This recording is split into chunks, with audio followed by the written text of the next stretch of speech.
What I plan to do this morning is use the rape of Nanking, the subject of my new book, as just one example to illustrate what the Japanese did in many of the regions that they conquered. About 61 years ago, in December of 1937, the Japanese Imperial Army invaded the city of Nanking, which was then the seat of the nationalist government in China, as well as the capital of mainland China.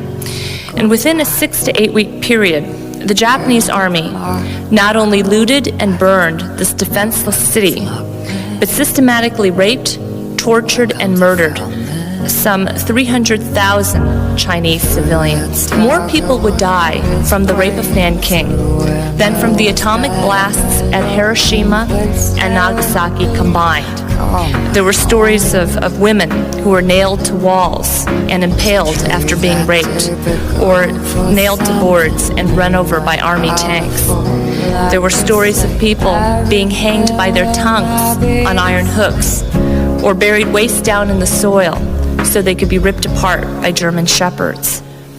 Even small children weren't spared the carnage at Nanking.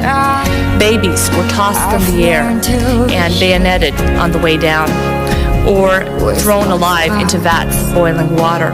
Across the city, the army machine-gunned tens of thousands of Chinese men, or buried them alive, or used them for bayonet practice, or decapitation contests, or thousands of men were simply sprayed with gasoline and set on fire. In the city of Nanking, no woman was safe.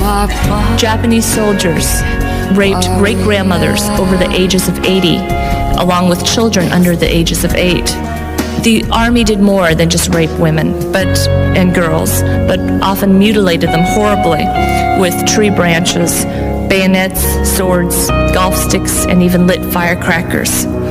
There were even stories of soldiers who sliced open small children to ravish them more effectively, and even stories of pregnant women who were gang raped before the fetuses were torn out of their bellies as trophies. And these aren't even some of the worst stories. Chinese sons were sometimes even forced to rape their own mothers, or fathers their own daughters, or brothers their own sisters, as other family members watched. Those who refused were usually killed on the spot. In the end, the Japanese raped more than 20,000 women and girls in Nanking.